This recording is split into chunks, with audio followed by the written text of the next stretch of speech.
আজকে সমাজে অনেক বড় বড় বক্তা আসছে, দুর্ভাগ্য জাতির জন্য সেই বক্তাগুলো দেখা যাচ্ছে একজনের বিরুদ্ধে আরেকজনের ফতোয়াবাজি করে বসে। আমার হিসাবে আসলে এত বড় আলেম ওনারা, এত বড় মার্কেট পাওয়া বক্তা, ওনারা কেন আরেকজনের বিরুদ্ধে একজনের গীবত গাওয়া শুরু করছে আমার বুঝে আসে না। এগুলো কেন? লোকেরা দাওয়াত দিচ্ছেন আপনাকে, আপনি এসে মঞ্চে কোরআন হাদিসের আলোচনা করবেন, মানুষের গীবত গাবেন কেন? এগুলো একটু দুর্ভাগ্যজনক। নিজেদেরকে অনেক বড় জ্ঞানী মনে করি আমরা, আসলে ভাই এতটুকু ঠিক না। আল্লাহর নবী মুহাম্মদুর রাসূলুল্লাহ সাল্লাল্লাহু আলাইহি সাল্লাম, যার নবুয়তের জীবন হলো 23 বছর 8 দিন 6 ঘন্টা। নবুয়তের জীবন হলো 23 বছর 8 দিন 6 ঘন্টা। নবীজির টোটাল জীবন হলো 62 বছর 10 দিন 6 ঘন্টা। নবুয়তের জীবন, ওহী নাজিল হয়েছে রসুলের প্রতি 40 বছর বয়স। সেই সময় কোরআনুল কারীমের 114টা সূরা নাজিল হয়েছে রসুলের প্রতি, নবীজির প্রতি। 114টি সূরা 1214 জায়গায় নাজিল হয়েছে। আমরা একদল মানুষ আছি, এই মুফতি হয়ে গেছি, মুফতি, এত মুফতি কোনে পাও? সস্তা, কয়েকদিন ঘুরলে আমরা 1 থেকে কামিল পর্যন্ত পড়তে 17 বছর শুধু লেখাপড়ার সময় লাগছে। একটা ছেলে ক্লাস 1 থেকে MA পাস করতে, অনার্স সহ MA পাস করতে 16-17 বছর সময় লাগে। স্যার তাই লাগে না? তারও বেশি সময় লাগে যদি ইউনিভার্সিটিতে সেশন জোট পড়ে যায়। তারপরে একটা ডিগ্রি হয়, মাস্টার ডিগ্রি। তারপরে আবার যদি ওই বিষয়ের উপর ডক্টরেট করতে চায়, PhD করতে চায়, BCS করে, আরও সময় লাগে। এরপরে একটা সার্টিফিকেট হয়, একটা সরকারি চাকরি হয়, বা বড় একটা কিছু হতে পারে। এই 5-6 বছর ঘুরিয়ে তুমি মুফতি হয়ে গেছো, ফতোয়া দিয়ে বেড়াও। আবার সিয়াসাত্তা বছর মিয়া, আল্লাহ রসুলের 23 বছর 8 দিন 6 ঘন্টার এই জীবনটাই, এই জীবনটার টোটাল জীবনটার রসুল যা বলেছেন করেছেন, নবীজির সামনে সাহাবায়ে কেরাম করেছেন, একটু যা বলুন, এই সবগুলোই হাদিস। সিলেবাসভুক্ত করা হয়েছে 76 হাদিস। মোট হাদিসের কিতাব হলো 50 খানা। হাদিসের কিতাব 50 খানা। ইমাম বুখারীর জন্ম হলো 234 হিজরিতে, ইমাম আবু হানিফার জন্ম হলো 80 হিজরিতে। তাহলে বড় কিরা? জোরে বলেন, বড় কিরা? 80 হিজরিতে ইমাম আবু হানিফার জন্ম, যিনি 4 জন সাহাবীকে পেলেন। ইমাম মালিক রহমতুল্লাহ আলাইহির জন্ম হলো 93 হিজরিতে। ইমাম শাফি রহমতুল্লাহ আলাইহির জন্ম হলো 150 হিজরিতে। ইমাম আহমদ ইবনে হাম্বলের জন্ম হলো 163 হিজরিতে। এরা সবাই ইমাম বুখারীর অনেক আগে আসছে। 50 খানা হাদিসের কিতাব, বুখারী সহ 76 হাদিসের মধ্যে হাদিসের সংখ্যা আছে 28,000। তাকরার হাদিস বাদ দিলে 13,000 হাদিস থাকে। আর নবীজির 23 বছর 8 দিনের গোটা জিন্দিগির 50 খানা হাদিসের মধ্যে সর্বমোট হাদিস আছে 12,28,665 খানা হাদিস। 12,28,665 খানা হাদিস। কয়খান পড়েছি আমি নিজেকে বড় মুফতি বলবো, বড় শিক্ষিত বলবো? কেন বলবো? আমিয়া সারা পৃথিবীতে আল্লাহ রাব্বুল আলামিন 4 জন মানুষকে গোটা পৃথিবীর রাজত্ব দান করেছিলেন। এই যে মসজিদ 2 বছর আগে মাহফিল করে শুরু করলাম, আপনারা অনেকেই পাগলের মতো টাকা দান করলেন, মসজিদ ভাঙে বিরাট করব। ভাঙা হয়েছে, শুরু হয়েছে, তাই না? হযরতে সুলাইমান আলাইহিস সালাতু ওয়াস সালাম, গোটা বিশ্বের রাজত্ব আল্লাহ তাকে দান করেছিলেন, সারা পৃথিবীর রাজত্ব দান করেছিলেন। সমস্ত মাখলুকাতের ভাষা বুঝার ক্ষমতা আল্লাহ তাকে দান করেছিলেন। এমন পাওয়ারফুল নবী, এমন পাওয়ারফুল নবী। যিনি বাইতুল মুকাদ্দাসের মসজিদ তৈরি করছেন জিনদের দ্বারা তৈরি করতেছিলেন, শুরু হয়েছে জিনেরা কাজ করতেছে পাগলের মতো। জিনেরা কাজ করতেছিল, সেই সময় আল্লাহ অর্ডার করলেন আজরাইলকে জান কবজ করার জন্য। সুলাইমান আলাইহিস সালামের জান কবজের জন্য আজরাইল চলে আসলেন। সময় বাড়াই দেওয়া হয়েছে, সময় বাড়াই দেওয়া হয়েছে। আজরাইল এসে হাজির। আসসালাতু ওয়াসসালামু আলাইকা ইয়া নবী আল্লাহ। নবীদের শানে অনুমতি নেওয়ার নির্দেশনা ছিল আল্লাহর পক্ষ থেকে। জান কবজের জন্য সময় অনুমতি নেওয়ার নির্দেশনা ছিল আল্লাহর পক্ষ থেকে। তাছাড়া কারো জান কবজের সময় নির্দেশের কোনো প্রয়োজন নাই। আজরাইলের নির্দেশ একবারই দেওয়া হয়েছে। সম্মানিত ভাইরা, নবী সুলাইমান অপেক্ষা করতেছিলেন। ভাই আজরাইল, আল্লাহর ঘর তৈরি করতেছিলাম, মানুষ উপস্থিত না থাকলে কামলারা ঠিক মতো কাম করে না, আর ওরা তো জিন, আমি না থাকলে তো ঘরের কাজ আল্লাহর ঘর হবে না। ভাই আজরাইল একটু অপেক্ষা করো, জিবরিল আসুক। আল্লাহর নবী হজরত জিবরিল, আল্লাহর নবীর কাছে হজরত জিবরিল আমিন আসলেন। আসার পরে বললেন, ভাই জিবরাইল, এই অবস্থা আল্লাহর পক্ষ থেকে জানায় দেওয়া হলো, নবী গো, আমার ঘর নির্মাণের দায়িত্ব আমার, সেই কারণে আপনার হায়াত বাড়াইয়া দেওয়া হবে না। জান কবজ হয়ে গেল। কোন শরীফ আসছে দাউদ আলাইহিস সালামের আলোচনা, সুলাইমান আলাইহিস সালামের আলোচনা কোরআনুল কারীমের 8টা সূরার মধ্যে আছে। 8টা সূরার মধ্যে আছে। তার মধ্যে সূরাতুন নমলে একটানা 13 থেকে শুরু করে 45 পর্যন্ত 38টা আয়াতে ধারাবাহিকভাবে সুলাইমান আলাইহিস সালামের রাজত্বের আলোচনা করেছেন আল্লাহ।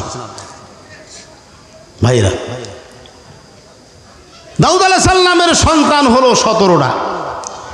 17টি সন্তানের সবচেয়ে ছোট সন্তান হজরত সুলাইমান আলাইহিস সালাতু ওয়াস সালাম। কাঁটার মুখ চুক্কাওয়াই বাড়ায়, মুরব্বীরা জানে, স্যাররাও জানে, স্যার পড়াইছেন। ক্লাসে 6-এ ভর্তি হলে পরেই স্যার বুঝতে পারছেন যে এটা চুক্কা, এইটা দিয়ে ভবিষ্যতে এসএসসিতে একটা কিছু হবে, বোঝা যেত। সুলাইমান আলাইহিস সালাম ছোটবেলা থেকে তার বাবার কাছে সহযোগিতা করতেন।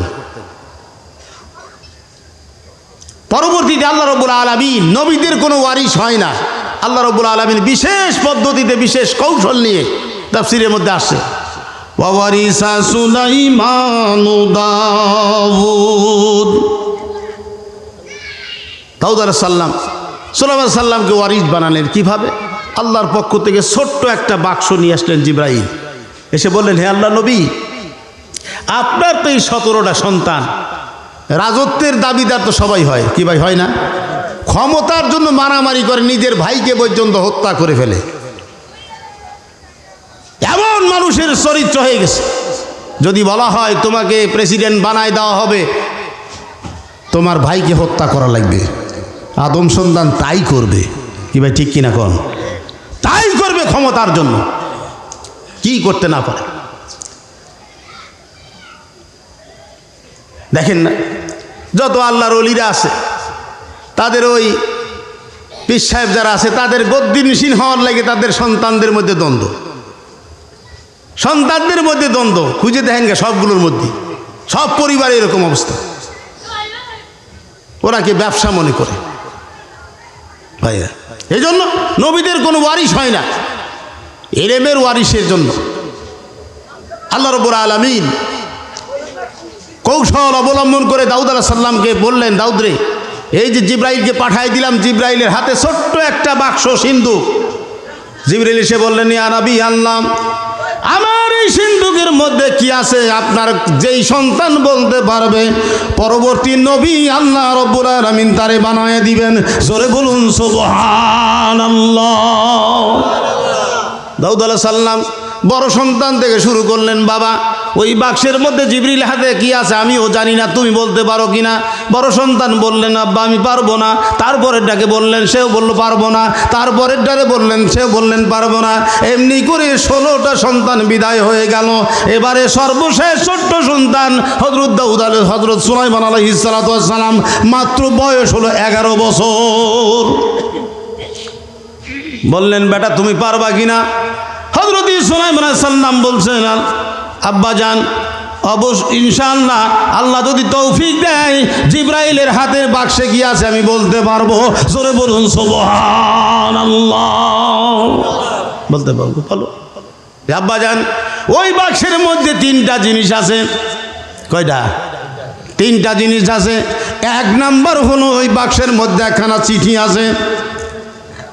দুই নাম্বার হলো ওই বাক্সের মধ্যে একটা চাবুক আছে।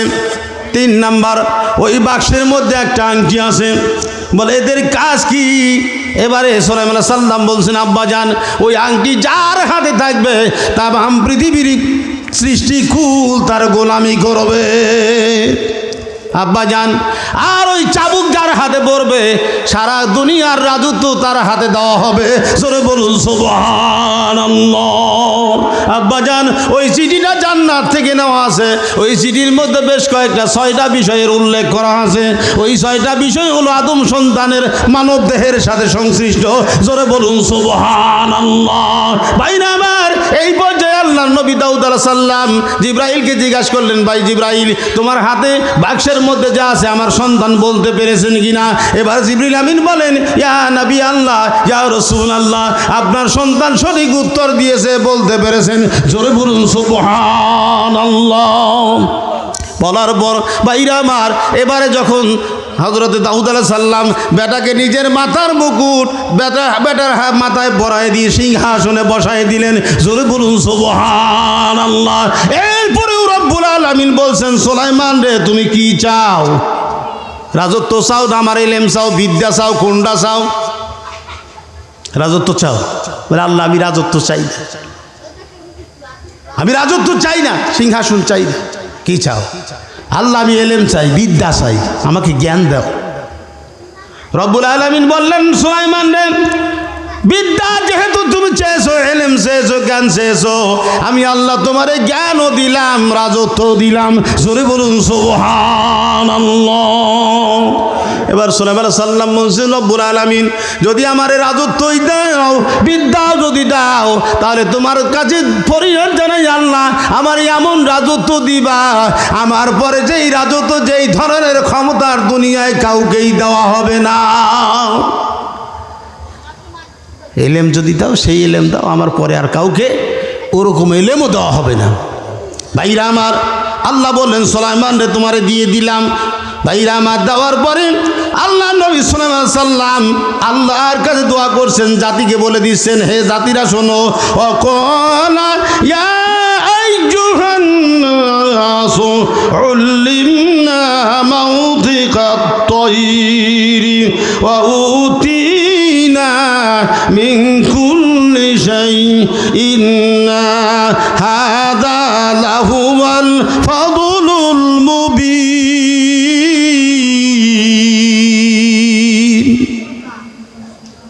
বলছে, হে আমার জাতিরা শোনো, আল্লাহ রাব্বুল আলামিন আমাকে এমন জ্ঞান দান করেছে, আমি পাখিদের ভাষা বুঝি, সমস্ত সৃষ্টিকুলের ভাষা বুঝি।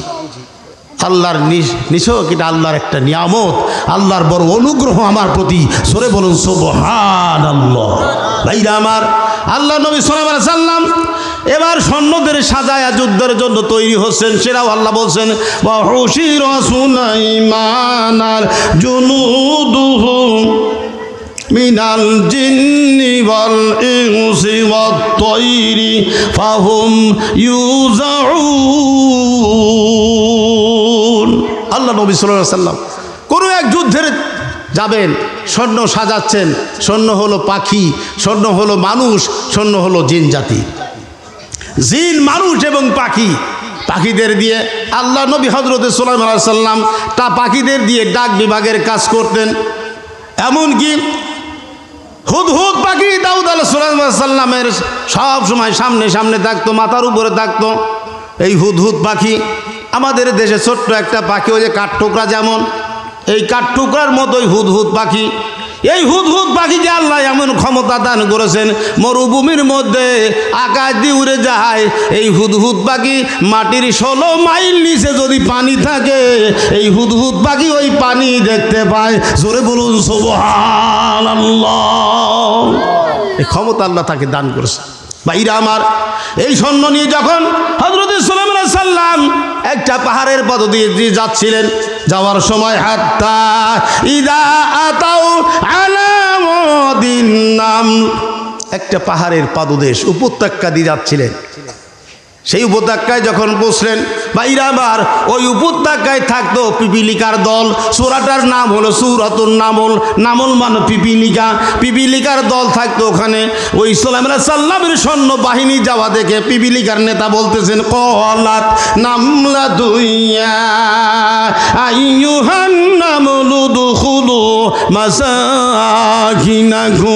ভাইরা আমার, এবারে ওই পিপিলিকার সর্দার তার জাতিকে সাবধান করে বলছে, রে পিপিলিকার দল, তাড়াতাড়ি তোমরা গর্তে প্রবেশ করো, কারণ ওই যে সুলাইমান আলাইহিস সালাম বিশাল সৈন্য বাহিনী নিয়ে আসে। লা ইয়াহতিমান্নাকুম সুলাইমান ওয়া জুনুদুহু ওয়া হুম লা ইয়াশউরুন। আমার বিশ্বাস, না জানি তাদের অজান্তে তাদের পায়ের তলায় পিষে তোমাদের জীবন লীলা সাঙ্গ হয়ে যাবে। সম্মানিত ভাইরা, পিপিলিকার সর্দার তার জাতিকে সাবধান করতেছে।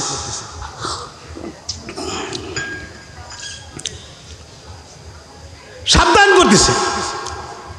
এবার সুলাইমান আলাইহিস সালাম দেখেন বলছে, ফাতাবাসসামা যাহিকাম মিন কওলিহা ওয়া ক্বালা রাব্বি আউযি'নি আন আশকুরা নি'মাতাকা আল্লাতী আন'আমতা আলাইয়া ওয়া আলা ওয়ালিদাইয়া ওয়া আন আ'মালা সালিহান তারদাহু ওয়া আদখিলনি বিরহমাতিকা ফি ইবাদিকা সালিহিন। ভাইরা, আল্লাহ নবী সাল্লাল্লাহু আলাইহি সাল্লাম মুস্কি হাসি ফেলছে পিপিলিকার সর্দারের কথা শুনে। মুস্কি হেসে বলছে, রে পিপিলিকার সর্দার, তোমার জাতির জন্য এত চিন্তা তোমার? বলে, হ্যাঁ হুজুর, ওই জন্যই তোরা আমারে প্রেসিডেন্ট বানাইছে। এই চিন্তা রাখি বলেই ওরা আমাকে প্রেসিডেন্ট বানাইছে, ওদের নেতা বানাইছে। হুজুর, এই জন্য আমি ওদের নেতা। আল্লাহ নবী সুলাইমান আলাইহিস সালাম পিপিলিকার সর্দারকে জিজ্ঞাসা করে, রে পিপিলিকার সর্দার, এই উপত্যকায় তোমার সৈন্য সংখ্যা কত আছে? পিপিলিকার সর্দার বলে দিছে, আল্লাহর নবী সুলাইমান, হে আল্লাহর পয়গম্বর, এই পাহাড়ের মধ্যে আমার 40,000 সেনাপতি আছে। এক একটা সেনাপতির আন্ডারে 1000 করে সাধারণ পিপিলিকা আছে। জোরে বলুন সুবহানাল্লাহ। 40,000 নেতা আছে পিপিলিকার নেতা। এক একটা নেতার আন্ডারে 1 লক্ষ করে সাধারণ পিপিলিকা আছে। কত পিপিলিকা সেই পাহাড়ে! এই পিপিলিকার নেতার সাথে সুলাইমান আলাইহিস সালামের কথা হয়েছিল বলেই এই সূরাটার নাম সূরাতুন নামল রাখা হয়েছে। ভাইরা আমার, আল্লাহ নবী সুলাইমান আবার বলছেন যে, পিপিলিকার নেতা, আবার জানতে চাই, এবার তুমি বলো তো আমারে, তোমার রাজত্বই শ্রেষ্ঠ না আমি সুলাইমানের রাজত্বই শ্রেষ্ঠ? এবার পিপিলিকার নেতা বলছে, আল্লাহর নবী সুলাইমান, আপনার রাজত্বের চাইতে আমার রাজত্বই শ্রেষ্ঠ। জোরে বলুন সুবহানাল্লাহ। কয় কি? কলের জাহাজ, কলের গাড়ি, কলেরই বিমান, বিনা কলে হাওয়ায় চলে নবী সুলাইমান। আমরা ওই মুসলমান, আমরা সেই মুসলমান। আল্লাহ হাওয়াই তখ্ত দান করেছেন একখানা, সিংহাসনের মতো। মুহূর্তের মধ্যে পৃথিবীর এক প্রান্তর থেকে আর এক প্রান্তরে আল্লাহ নবী সুলাইমান যেতে পারতেন। যেই সিংহাসনে, যেই হাওয়াই তখ্তে পেট্রোল লাগতো না, তেল লাগতো না। ভাইরা আমার, বাইসে গেছে এখন যে তেলের দাম আর পেট্রোলের দাম বেশি। ভাইরা আমার, বাইসে গেছে সুলাইমান আলাইহিস সালামের সেই সিংহাসনটা।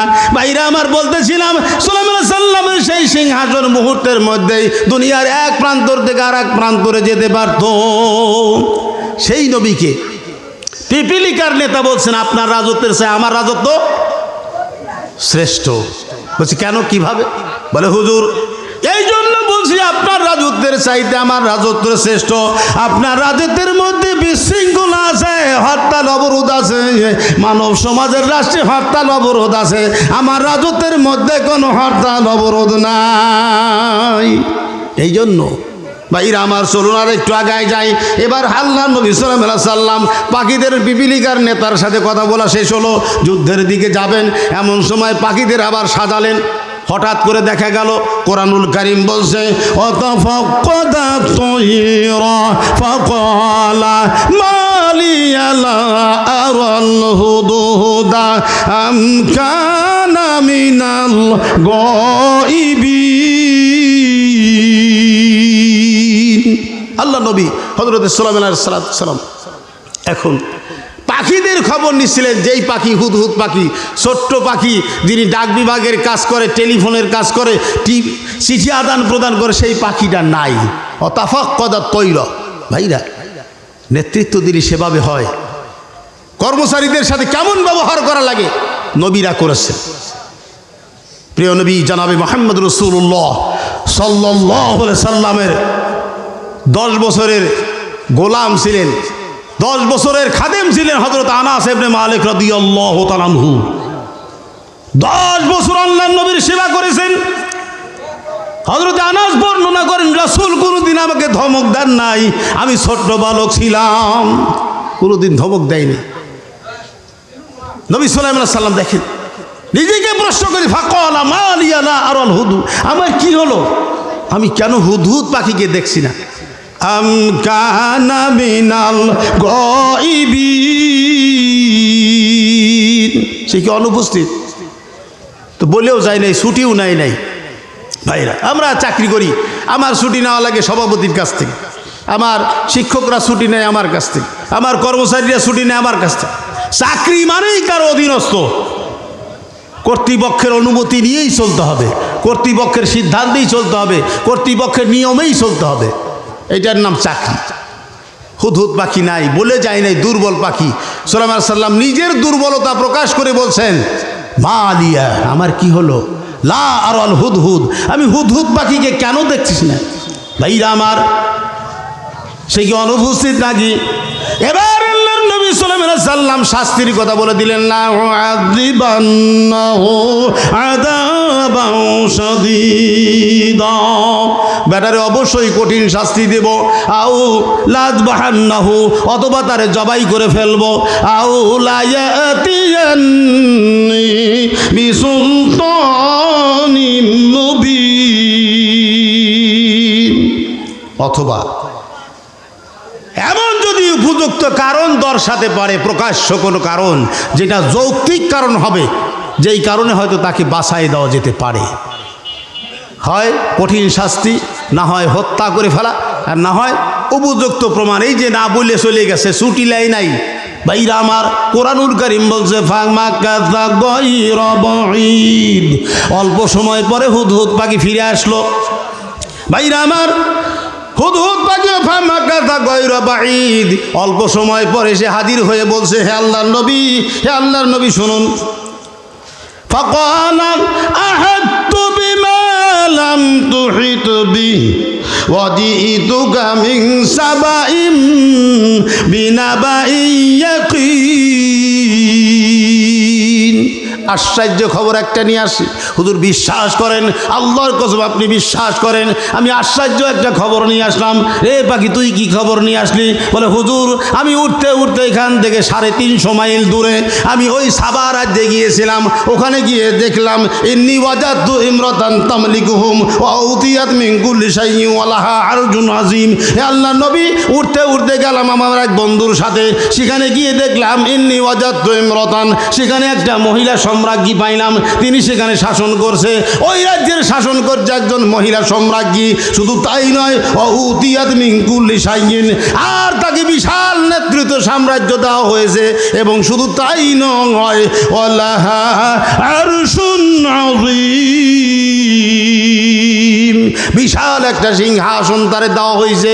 সিংহাসনটা কত বড় ভাইরা আমার, তাফসীরের মধ্যে আছে তার সিংহাসনটা ছিল 80 হাত লম্বা, 40 হাত চওড়া, আর 30 হাত উঁচু, 5 পায়া বিশিষ্ট একটা সিংহাসন।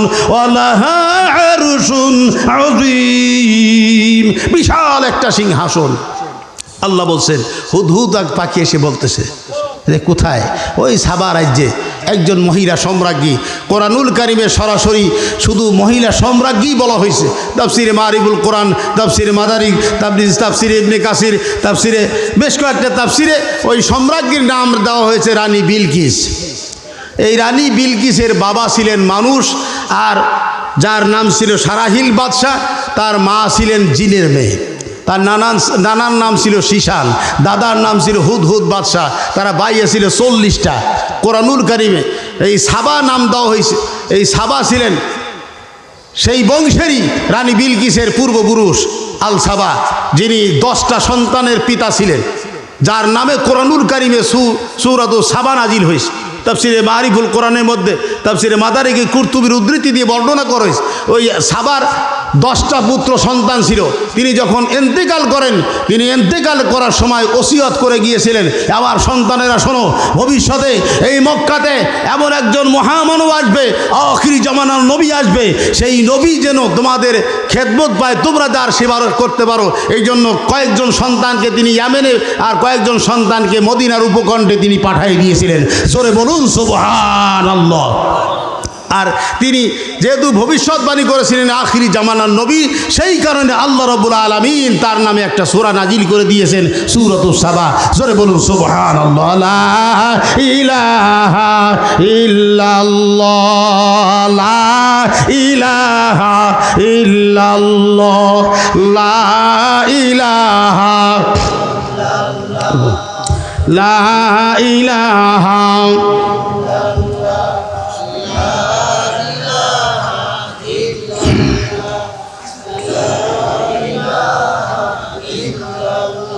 জোরে লা ইলাহা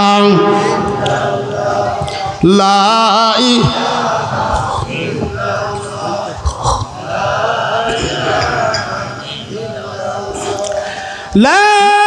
ইলাহা ইল্লাল্লাহ মুহাম্মাদুর রাসূলুল্লাহ সাল্লাল্লাহু আলাইহি ওয়াসাল্লাম। হুদহুদ বাদশাহ ইয়ামেনের শাসনকর্তা বাদশাহ। সাবা রাজ্যের পূর্ব নাম ছিল, ইয়ামেনের পূর্ব নাম ছিল সাবা রাজ্য। ভাইরা, সেই সাবা রাজ্যের বাদশাহ ছিলেন হুদহুদ বাদশাহ। তার সন্তান রাজকুমার সারাহিল। বিয়ের বয়স হয়েছে, চেহারা সেই সময় খুব সুন্দর ছিল, বড় যোদ্ধা ছিলেন, সেই সুন্দর চেহারা ছিল। বিয়ের বয়স হয়েছে, বাবা বলছে বাবারে তোকে রাজত্ব দেওয়া লাগবে, একটু সংসারী হ, এত ভবগুরের মতো ঘুরলে হয় না, বিয়ে শাদী দেওয়া লাগবে, সংসার করা লাগবে, রাজত্ব দেওয়া হবে। যাবা না, বিয়ে দেরি আছে। আপনারা জানেন আমাদের সমাজে এরকম আছে না ভাই? অনেক সময় পূর্বের জামানায় ছিল, এখন তো ছোট ছোট সাল বলে বিয়ে করায়, 12-13 বছর সাল বলে বিয়ে করায়। আগের মুরব্বীরা জানেন তারা কত বয়সে বিয়ে করছেন। তো এখন রাজকুমার সারাহিল বয়স হয়ে গেছে, বিয়ের কথা বলে, বিভিন্ন জায়গায় মেয়ে দেখার কথা বলছে, ও রাজি হয়নি। আগেকার সমাজে আমরা জানি, দেখতাম যাদের ওই ছেলে বড় হয়ে যেত, বিয়ের বয়স হলে বিয়ে না করলে সমাজে তার নামে দুর্নাম ছড়াই দিত। বিশেষ করে দুলাভাইরা এইটা ভূমিকা বেশি পালন করতো না? ও বিয়ে করবি, ও হিতাই নাই, হতো না এরকম? এরকম কথা প্রকাশ করা হতো। রাজকুমার সারাহিল বাবাই শর্ত দিলেন, বাবা তাড়াতাড়ি তুমি বিয়ে করো, যদি বিয়ে না করো রাজত্ব তোমারে দেওয়া হবে না। এবার সারাহিল বলছে আব্বা জান, আমি মানব সমাজে কোনো বিয়ে করব না, মানব সমাজে বিয়ে করব না। আমি জানি দুনিয়ার কোনো মহিলা আমার সমকক্ষ হবে না, আমি মানব সমাজে বিয়ে করব না। বেটা তুই কই বিয়ে করবি? বলে আমি জেনের মেয়ে বিয়ে করব। কন্ত জেনেরা কি কোনো মানুষের খাই পরে? কি খাই পরে? কারো অর্ডার মানে? বরং জেনেরা ইচ্ছা করলে কোনো মানুষকে সুবা বের করে 14 বার করিয়া। জেনেরা কারো হুকুম মানে না। ভাইরা আমার, বাদশাহ বলে দিলেন বাবা এটা তো তোমার বিয়ে করার ইচ্ছা না, এইটা তোমার বিয়ে করার প্রস্তাবও না, ইচ্ছাও না, তাহলে তুমি বের হয়ে যাও। যদি কোনোদিন পারো জেনের মেয়ে বিয়ে করতে পারো বাড়িতে আসো, নইলে আমার বাড়িতে তোমার কোনো জায়গা নাই বলে দিলেন। মানুষ বাধা দিলেই সেটার উপরে যোগ বেশি হয়, কি ভাই হয় না? জোরে কোন হয় কিনা? নিষেধ যেটা করা হয় সেটার দিকেই মানুষের ঝোঁক বেশি। এটা মানব শরীর স্বভাব। দেখেন না, বাবা আদমকে জান্নাতের মধ্যে আল্লাহ রাখলেন, সব খাবির বসে করলেন। আল্লাহ বলছেন কুল্লা ইয়া আদম উসকুন আনতা ওয়া যাওজুকাল জান্নাহ ওয়া কুলা মিনহা রাগাদান হাইসু শি'তুমা। আমি বললাম, হে আদম, তুমি আর তোমার বিবি জান্নাতের মধ্যে বসবাস করো। এই জান্নাতে যেখানে ইচ্ছা সেখানে যাও, যা ইচ্ছা তাই খাও, যে গাছের ফল ইচ্ছা খাও, কোনো অসুবিধা নাই। কিন্তু ওয়ালা তাকরাবা হাদিহি শাজারা, ওই যে একটা গাছ, ওই গাছের ফল খাওয়া তো দূরের কথা, ওর কাছেই যাওয়ার শক্তি নাই, ওই কাছেই যাওয়া যাবে না। ওয়ালা তাকরাবা হাদিহি, ওই গাছের কাছেই যাওয়া যাবে না। অথচ আল্লাহর নিষেধ অমান্য করে সেই গাছের কাছেও গেল, কি ফলও খাইলেন। এই জন্য মানুষের স্বভাব হলো নিষিদ্ধ কাজের দিকে জেদ বেশি হয়, যোগ বেশি হয়। রাজকুমার সারাহি বাবা করলে বাস বাড়ি হয়েছে। ভাইরা আমার বের হয়ে চলে গেলেন আফ্রিকা মহাদেশের মধ্যেই, তো ইউরোপ আফ্রিকা মহাদেশের মধ্যেই ওই যে ইয়ামিন প্রদেশটা পড়েছে। ভাইরা আমার জঙ্গলের মধ্যে চলে গেলেন, যা জীবনই রাখ বলো, যদি কোনোদিন বাড়ি জেনের মেয়ে বিয়ে করবো, নইলে বাড়িতে আসবো। ভাইরা অনেক যুবক ছেলেরা আছে, বাবা কোনো কাজের জন্য বাড়ির থেকে রাগ করে চলে যেতে বলতে পারে, রাগ করেও চলেও যায়, কিন্তু সত্যি সারাদিন যখন ফিরে না আসে, সন্ধ্যাবেলায় মা ঝগড়া করে, স্বামী রে তুমি আমার বেটারে গালি দিলা, বেটা সত্যিই চলে গেল, বাড়িতে সারাদিন আসলো না, কোথায় কি করলো, কি খাইলো না খাইলো, বেটা আমার কই আছে। অনেক সময় বাবা বলে, যাবের দাও, অত সস্তা ভাত নাই, খিদে লাগলে আল্লাহ চলে আসবেনি, এরকম বুঝ দেয়। একদিন, 2 দিন, 3 দিন চলে যায়, রাজকুমার সারাহিল আর বাড়িতে আসে না। ভাইরা আমার এ পর্যায়ে যখন চলে গেল জঙ্গলের মধ্যে, রাজকুমার রাজপুত্র কোনোদিন কষ্ট সহ্য করতে করে নাই। জঙ্গলের মধ্যে খাওয়া নাই, দাওয়া নাই, গোসল নাই। ভাইরা আমার পাগলের মতো ভবঘুরের মতো ঘুরতেছে জঙ্গলের মধ্যে। ভাইরা আমার এরকম করে 7 দিন যখন হয়ে যায়, হঠাৎ করে পূর্ণিমার রাত্রি, জঙ্গলের মধ্যে একটি গাছতলায় রাজকুমার ঘুমায় আছে। তাফসিরে মাদারিকের মধ্যে ঘটনা বিস্তারিত আছে। ভাইরা আমার অতটুকু ঘটনা বলার উদ্দেশ্য না। কেমনে জেনের মেয়েকে বিয়ে করলেন রাজকুমার সারাহিল, আর সেই রানী বিলকিসের কেমনে জন্ম হলো, সংক্ষিপ্ত আকারে আপনাদের সামনে উপস্থাপন করতে চাচ্ছিলাম। ভাইরা আমার এবার রাজকুমার সারাহিল গভীর রাত্রিতে ওই জঙ্গলের মধ্যে একটা গাছতলায় শুয়ে আছে, পূর্ণিমার রাত। হঠাৎ করে দেখা গেল গভীর রাত্রিতে ঘুমটা ভেঙে যায়। যখন রাজকুমারের ঘুম ভেঙে যাওয়ার পর রাজকুমার সারাহিল ঘুম থেকে উঠে দেখে সামনে বিশাল আকৃতির 2টি সাপ, একটার রং কালো আর একটার রং সাদা। 2টা সাপ পরস্পর মারামারি করছে। বিশাল আকৃতি 2টি সাপ মারামারি করে দংশন করতেছে। পরিস্থিতি দেখা গেল একটা সাপ স্যালেন্ডার করছে। স্যালেন্ডার বলেন তো, যুদ্ধের ময়দানে অস্ত্র সাইড দিয়ে দাঁড়ায় যাওয়া, এর নাম স্যালেন্ডার বলে যুদ্ধের অবস্থা। সাদা সাপটা স্যালেন্ডার করছে। আপনারা দেখেন আমাদের দেশে কুকুর আছে না, এক এলাকার কুকুর যখন আর এক এলাকায় যায়, ওই খেই করে, এই বেটা তুই আমার এলাকায় আইছিস, এই রিসেন নাবা, রিসেন নাবা। যখন নেজ বাইটেল করে, ভাই আইছিলাম আর আসুন না, তাহলে যা, তাড়াতাড়ি যা, ঠিক না? যতক্ষণ নেজ না নাবা দিছে ততক্ষণ খেই খেই করে তাড়ায়। যেই নেজ না বাজো তখন কয়, তাহলে যা ভাই আইছিলি যা, তোকে আর কিছু কব। এ কুকুর মানে বাংলার জমিনে আদম সন্তান মানে না, মানে রে ভাই। কত মানুষ, আরে এই পুলিশ জাতি আরো বেশি, হাত জোর করে তারপরে গুলি করে শেষ করে দিছে। ভাইরা আমার, রাজকুমার সারাহিল রাজপুত্র দেখতে পারলেন 2টি সাপ, সাদা সাপটা স্যালেন্ডার করেছে, তারপরে দংশন করতেছে। এবার রাজকুমারের সহ্য হলো না, একটা ডাল ভেঙে নিয়ে ওই কালোটার উপর আঘাত করা শুরু করলো, বাইরে মাইরেই ফেলাইলো। এরপরে পাশেই ঝর্ণা ছিল, সেখান থেকে পানি নিয়ে এসে ওই সাদাটাকে সেবা করে, পানি দিচ্ছে মাথায়। এমনকি গভীর রাত্রিতে সেই সাপটাকে ঝোলার মধ্যে বইরে রাজকুমার সারাহিল প্রাসাদে চলে আসলো। এসে নিজের পাশাতে খাটের উপরে বিছানার উপরে পালঙ্গের উপরে শোয়া চাদর দিয়ে ঢাকি রাখলো যে অবলা যান অবলা প্রাণী না জানি তারে সেবা করলে কিছু হতে পারে ভাইরা আমার। এরপরে রাজকুমার সারাহিল যখন বাড়িতে আসে লোকেরা সরগম করে গেল। মা বলছে বাজান তুই কোথায় ছিলি 7 দিন? বাবা বলছে ব্যাটারে 7 দিন তুই কইছিলি? কোনো জবাব দেয় না। ওই সাপটাকে বিছানায় নিজের কাছে শুয়ে রাখলো। ভাইরা আমার, দরজা খোলে না, ভাতও খাইলো না। সকালবেলা ঘুম থেকে উঠে রাজকুমার সারাহিল ওই বিছানা চাদর সরাইয়া দেখে বিছানায় ওই সাপটা নাই। সাপ আর নাই, খোঁজে কোথায় গেল রে, পেরেশানা খুঁজতেছে। খাটের তলে আলনার নিচে আলমারির নিচে কোথাও নাই, এই সাপটা খুঁজে পাওয়া গেল না। রাজকুমার সারাহিল শুধু কয় গেল কোথায়? মরে গেলি তো লাশটা পড়ে থাকবে, শুধু গেল কোথায় রে, গেল কোথায়, গেল কোথায়, গেল কোথায়, মরে গেলি তো লাশটা পড়ে থাকবে। খুঁজে কোথাও পাইল না। বাইরা আমার, আবার সেই জঙ্গলের মধ্যে রাজকুমার চলে যায়। ক্লান্ত শরীর ওই জায়গায় গাছতলায় যায়, ক্লান্ত হয়ে বসে গেল। পানি পিপাসা লাগছে, পাশেই ঝর্ণার পানি, স্বচ্ছ পানি, পানি পান করার জন্য পানির মধ্যে নেমে পড়ল। হাতে পানি যখন উঠাইছে রাজকুমার সারাহিল, পানির মধ্যে দেখতে পারে বিশাল মানব আকৃতির ছবি পানির মধ্যে দেখা যায়।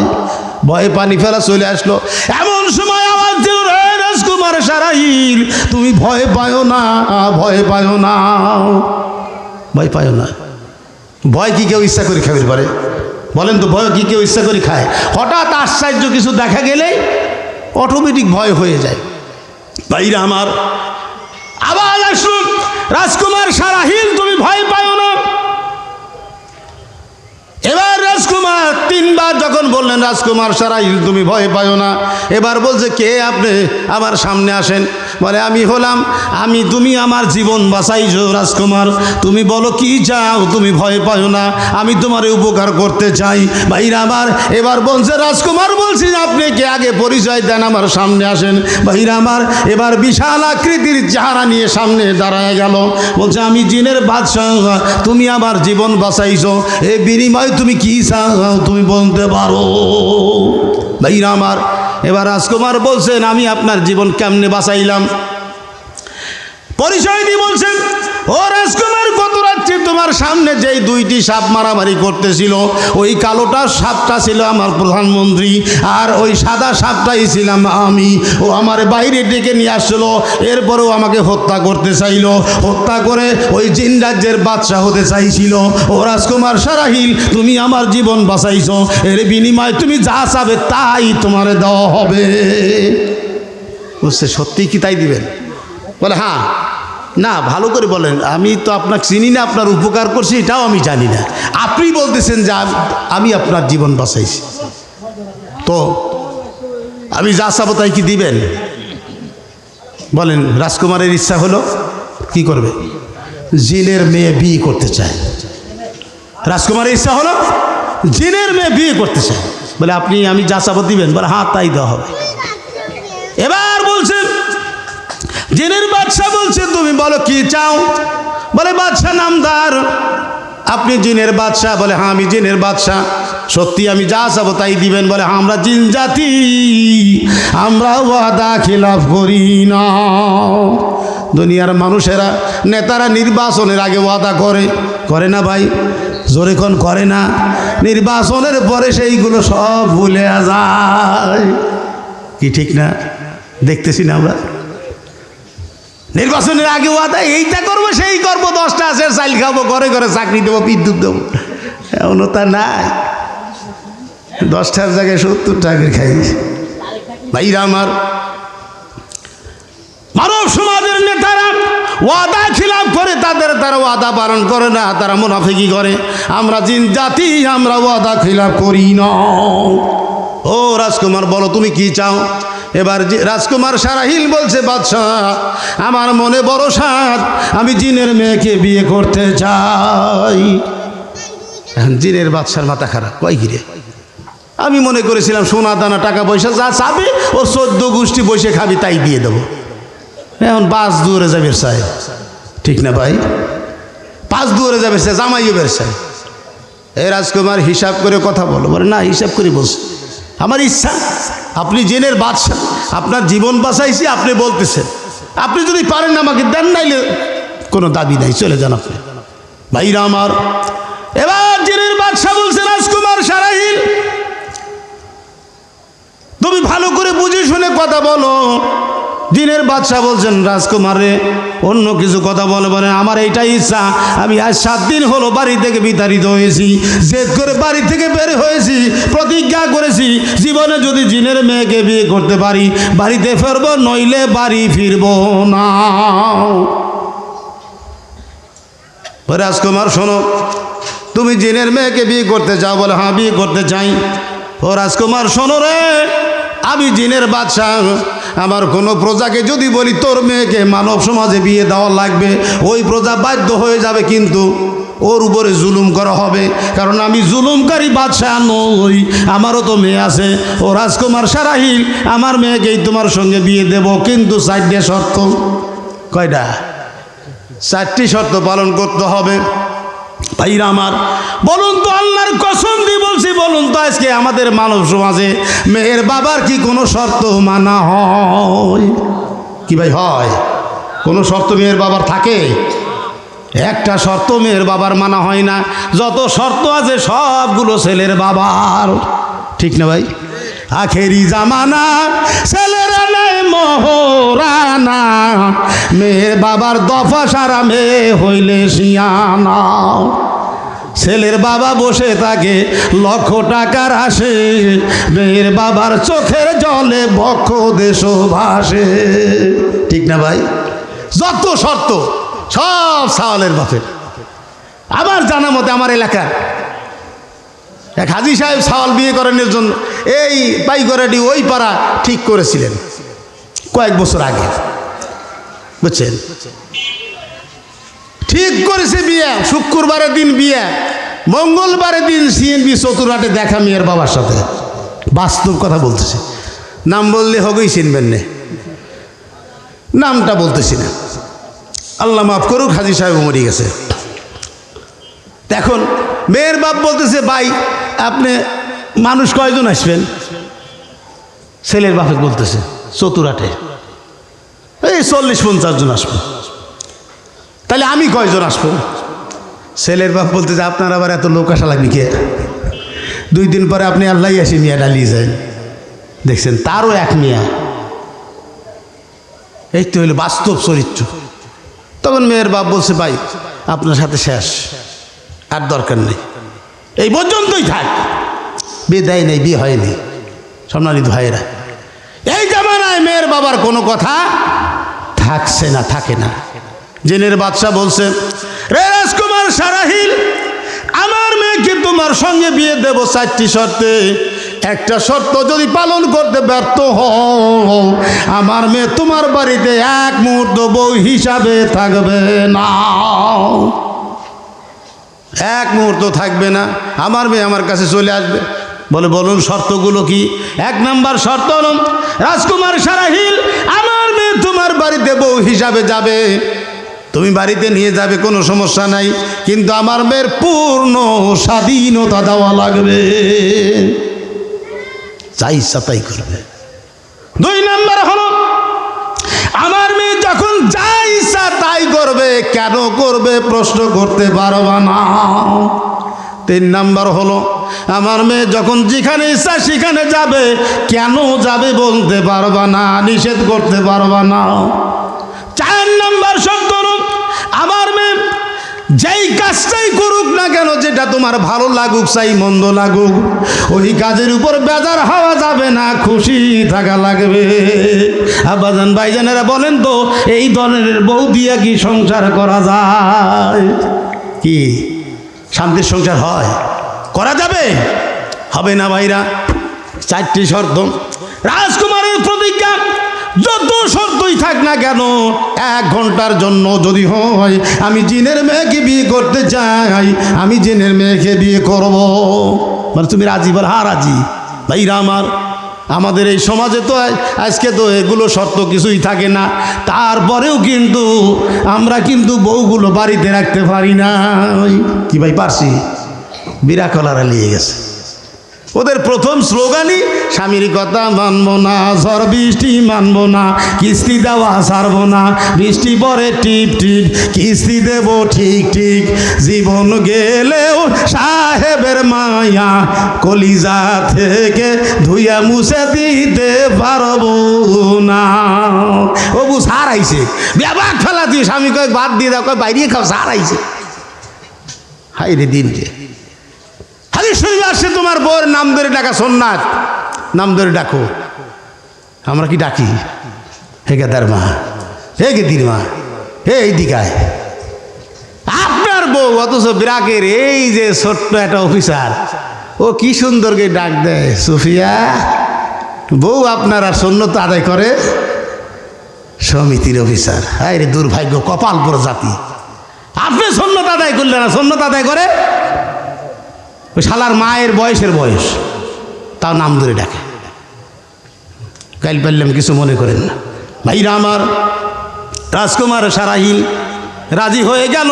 এবার জিনের বাদশাহ শিশান বলছে, ও রাজকুমার, তুমি যেহেতু মানব সমাজের বাদশার ছেলে, তুমি একমাত্র ছেলে, তুমি বরযাত্রী হিসাবে যত মানুষ লাগে তুমি নিয়ে আসবা, এই জায়গাতে এসে হাজির হবা, এখান থেকে আমার রাজ্যের লোকেরা তোমাদের নিয়ে যাবে।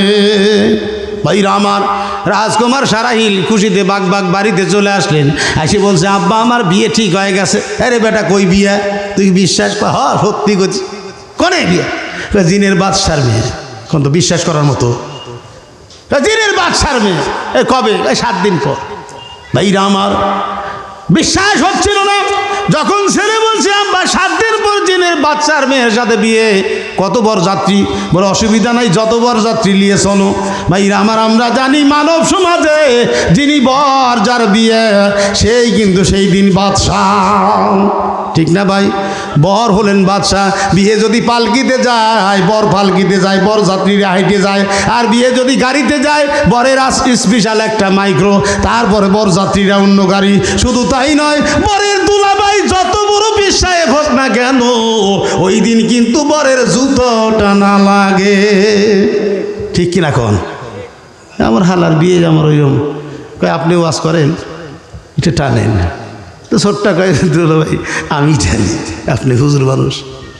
ভাইরা আমার, এটাই স্বাভাবিক, এটাই সামাজিক প্রথা, এটাই সামাজিক নিয়ম। ভাইরা আমার, বর পালকিতে উনি চলে গেলেন ওই জঙ্গলের মধ্যে। ওখানে গিয়ে দেখে শুধু বর্ণ হয়, প্রত্যেকটি বরযাত্রীর জন্য জিন রাজ্যের 8 বিহারার পালকি এসে হাজির। জিন রাজ্যের 8 বিহারার পালকি, পালকিতে উঠে জিন রাজ্যে সবগুলো বরযাত্রী চলে গেল। ভাইরা আমার, আমাদের মানব সমাজে বিয়ের নিয়ম হলো, বর থাকে বৈঠকখানায়, কন্যা থাকে অন্দরমহলে, ঠিক না ভাই? বর বৈঠকখানায়, কন্যা অন্দরমহলে। খাওয়া দাওয়ার পর উকিল, সাক্ষী, মোল্লা, কাজী বাইর বাড়ি থেকে বরের পক্ষ থেকে প্রস্তাব নিয়ে কন্যার কাছে যায়। অমুক গ্রামের অমুকের পুত্র, অমুকে এত টাকা এত পয়সা দিন মোহর দিয়া বেবা খানি বাকি, তাও কয় নগদ বাকি, কয় না ভাই? বেবা খানি বাহি একটু নগদ দেয় না, তারপরেও কয় নগদ বাকি দেন মোহর দিয়ে তোমাকে শাদি করে বেড়াইছে, তুমি তাকে আলহামদুলিল্লাহ কবুল করো। এটা মানব সমাজের নিয়ম, ঠিক না ভাই? আমাদের সমাজে এটা নিয়ম। ভাইরা আমার, খাওয়া দাওয়ার পরে এরকম টেবিলের সামনে যখন জিনের বাদশার মেয়ে মালআমা, তার নাম তাফসিরে কুরতুবির মধ্যে আসছে, মেয়েটার নাম হলো মালআমা। মারিফুল কোরআনের মধ্যে ওখানে পড়ে দেখবেন, ওখানেও মেয়েটার নাম, রানী বিলকিসের মায়ের নাম হলো মালআমা।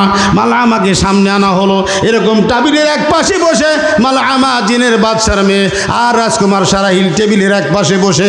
ভাইরা আমার, সমস্ত বরযাত্রীরা ওই মালআমার এত সুন্দর চেহারা হা করে তাকাছে দেখার জন্য। হা করে, এত সুন্দরী দেখে নাই কোনো দিন। এই জন্য হাদিস শরীফে আসে, বর অনুষ্ঠান, বিয়ের অনুষ্ঠান করা জায়েজ আছে। অলিমার অনুষ্ঠান, যেটা আমাদের দেশে বাংলায় বউ ভাতের অনুষ্ঠান, এটা করাও জায়েজ আছে। প্রেজেন্টেশন নেওয়াও জায়েজ আছে, দেওয়াও জায়েজ আছে। দেওয়াও সুন্নাত, নেওয়াও সুন্নাত, কিন্তু বউ দেখানো হারাম। বউ দেখে না হারাম। কারণ তোমার বউ দেখে তোমার বন্ধুরা রাস্তায় মন্তব্য করবে, বিশ্রী ভাষায় কটাক্ষ করবে, জিনার গুনাহ তাদের আমলনামায় হবে। কাল কিয়ামতের ময়দানে, মুসিবতের দিনে আল্লাহ তোমার জিনাকারীদের কাতারভুক্ত করে উঠাবেন। এই জন্য বউ দেখানো যায় নাই। মাল আমাকে দেখে হা করে তাকা আছে সব, কারণ এত সুন্দর মহিলা ওরা কোনোদিন দেখে নাই। বন্ধুরা কয় ঠিকই তো হলো, এত সুন্দরী ওর বউ, এত সুন্দর, হা করে তাকা আছে। ভাইরা আমার, আপনারা জানেন সূরাতুল ইউসুফের মধ্যে আসছে ইউসুফ আলাইহিস সালামের চেহারা আল্লাহ সুন্দর দিছিলেন, সুন্দর নয়? এই পৃথিবীতে যত মানুষ আছে 4 ভাগের 3 ভাগ রূপ আল্লাহ রাব্বুল আলামিন হযরত ইউসুফ আলাইহিস সালামকে দান করেছিলেন। জোরে বলুন সুবহানাল্লাহ। ভাইরা আমার, সেই চেহারা দেখে মিশরের মেয়েরা ফল কাটার পরিবর্তে আঙ্গুলগুলো কেটে ফেলেছিল, টের করতে পারে নাই। মিশরের মেয়েরা ফালাম্মা সামিআত বিমা করিহিন্না, মিশরের মেয়েরা যখন হযরত জুলাইখা যখন প্রধানমন্ত্রীর স্ত্রী, প্রধান সেনাপতির স্ত্রী ইউসুফ আলাইহিস সালাম কিনা গোলাম তার রূপে যখন পাগল হয়ে গেল, মিশরের মেয়েরা যখন বলা বলি করতে লাগলো, রে জুলাইখা এই লজ্জার কথা কি বলা যায়? তুমি একজন প্রধানমন্ত্রীর বিবি হয়ে কিনা গোলামের রূপে পাগল হয়ে গেলে। লা ইলাহা ইল্লাল্লাহ, লা ইলাহা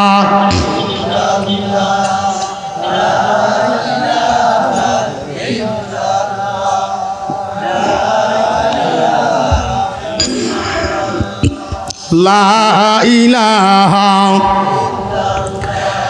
লা ইলাহা ইল্লাল্লাহু মুহাম্মাদুর রাসূলুল্লাহ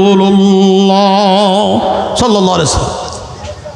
জুলাইখার সম্পর্কে যখন গোটা মিশর নগরীতে সমালোচনার ঝড় যখন উঠে গেল, হযরতে জুলাইখার কানে যখন আওয়াজগুলো আসলো, মিশরের মেয়েরা বলা বলি করছে, ফালাম্মা সামিআতু বিমাকরিহিন্না, জুলাইখার কানে যখন ওই কথাগুলো আসলো, সমালোচনাগুলো আসলো, হযরতে জুলাইখা মিশরের মেয়েদের দাওয়াত করলেন। যুবতী একদল মেয়েকে দাওয়াত করলেন প্রাসাদে, তাদের সামনে আঙ্গুর বিদানা নাশপাতি ফলমূল হাজির করলেন। ভাইরা আমার, হাজির করার পরে হযরতে জুলাইখা পাশের ঘরে আল্লাহর নবী ইউসুফ যখন ছিলেন, ডাক দিলেন, ইউসুফ রে খরজ আলাইহিন্না, এই ইউসুফ তুমি বের হয়ে আসো, ওই ঘরে কিছু মহিলা জড়ো করেছি, ওদের সামনে একটা চক্র দিয়ে যাও। ভাইরা আমার, ওরা যখন ওদের সামনে আল্লাহর নবী ইউসুফ যখন আসলেন, ওরা চিৎকার দিয়ে বললেন, ফাকুল্লা মা হাশা লিল্লাহ ওয়া মা হাদা বাশারা ইন হুয়া ইল্লা মালাকুন কারীম। ভাইরা আমার, মিশরের মেয়েরা চিৎকার করে বললেন, জুলাইখা এটা মানুষ নয় রে, মানুষ নয়, এটা নিশ্চয়ই আল্লাহর কোনো দয়ালু ফেরেশতা হবে। মানুষের এত সুন্দর রূপ হতে পারে না রে জুলাইখা, নিশ্চয়ই এটা দয়ালু কোনো আল্লাহর ফেরেশতা হবে। জোরে বলুন সুবহানাল্লাহ। এই মুহূর্তের মধ্যে ওরা হাত ফল কাটার পরিবর্তে আঙ্গুল কেটে ফেলেছে, টের করতে পারে নাই।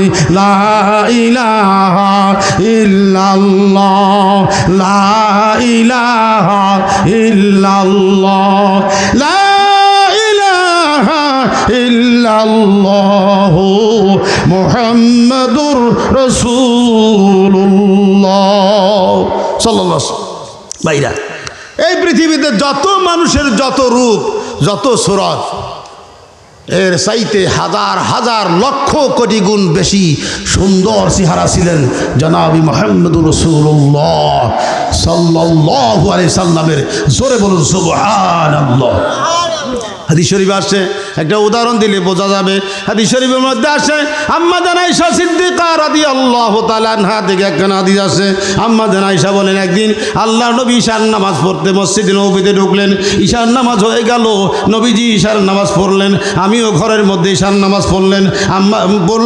আম্মা জান আয়েশা বলেন, নবীজির হুজরা ছিল মসজিদে নববীর সাথে, নবীজি ঈশার নামাজ পড়লেন। আম্মা জান আয়েশা বলেন, আমি ঈশার নামাজ পড়লাম ঘরের মধ্যে। ঈশার নামাজ পড়ার পর আমার সিরা কাপড়টা সেলাই করতেছিলাম। আম্মা জান আয়েশা বলেন, সিরা কাপড়টা যখন সুই দিয়ে সেলাই করতেছিলাম, হঠাৎ করে বাতিটা নিভে গেল। বাতিটা নিভে গেল, সুইটা খুলে সুতা হারায় গেল, সুতা খুলে সুই হারায় গেল। চিন্তা করলাম আজ যদি সেলাই না করি আগামীকাল গোসল করা হবে না, হয়তো আগামীকাল আমার গোসল করা হবে না। আম্মা জান আয়েশা বলেন হঠাৎ মনে পড়ে গেল বাতিতে দেখলাম তেল নাই, শিশিতে তেল নাই। হঠাৎ মনে পড়ে গেল দেখা যাক আল্লাহ নবীর ঈশার নামাজ হলো কিনা। আল্লাহ আম্মা জান আয়েশা বলেন আমি জানালা দিয়ে খুলে দেখলাম, জানালা দিয়ে উকি মেরে দেখলাম আল্লাহর নবীর সাহাবীরা মসজিদে নববী থেকে বের হচ্ছেন।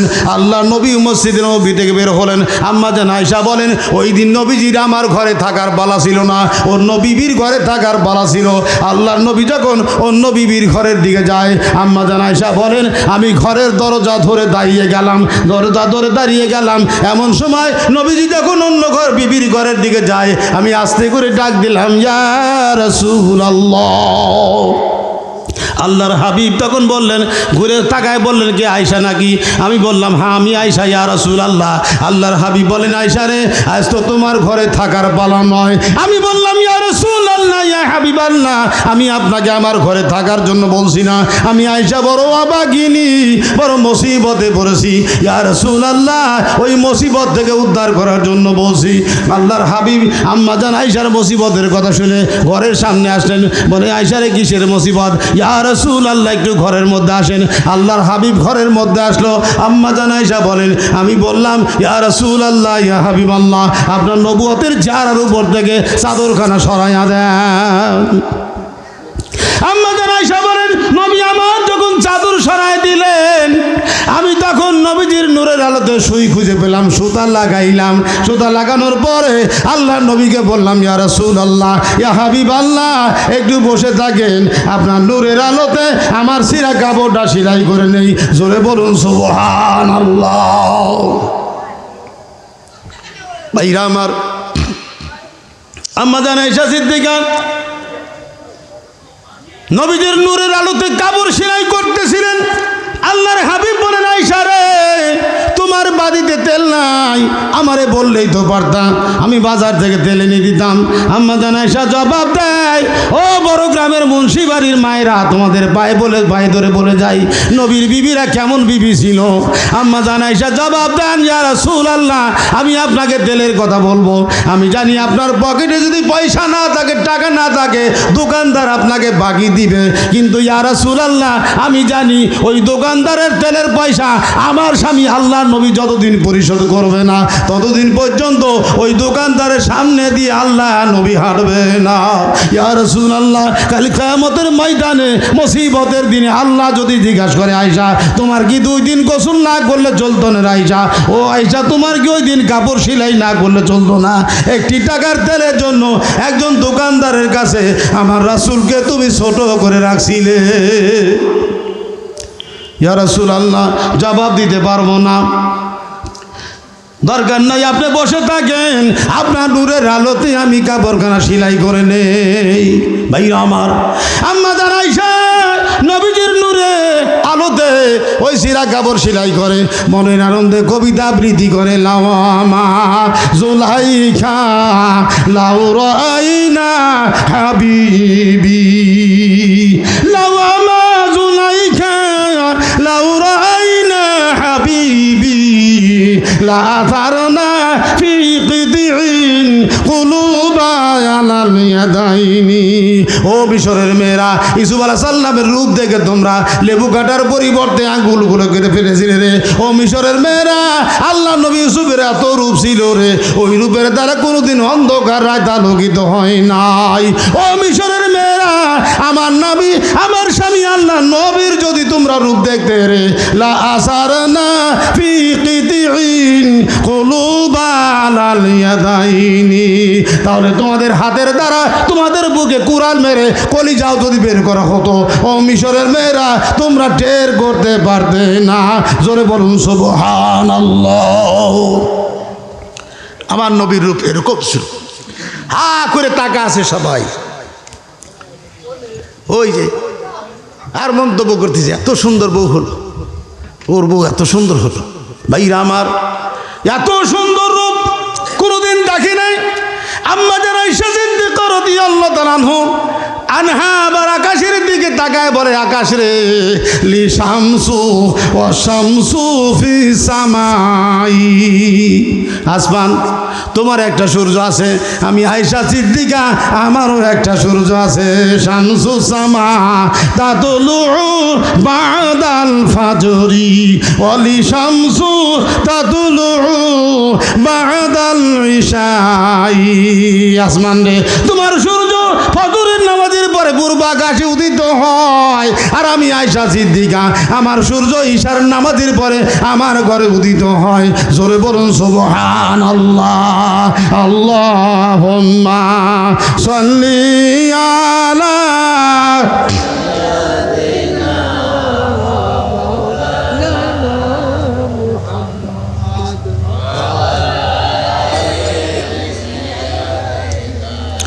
মাওলানা আল্লাহুম্মা সাল্লি সাইয়্যিদানা মাওলানা ওয়া আলা আলি সাইয়্যিদানা মাওলানা। যার লাগিয়া কান্দরে মন, সে তো ঘুমায় সোনার মদিনা, স্বপ্ন যোগে পাবে দিদার, হলে তাহার দিওয়ানা। আল্লাহুম্মা সাল্লি আলা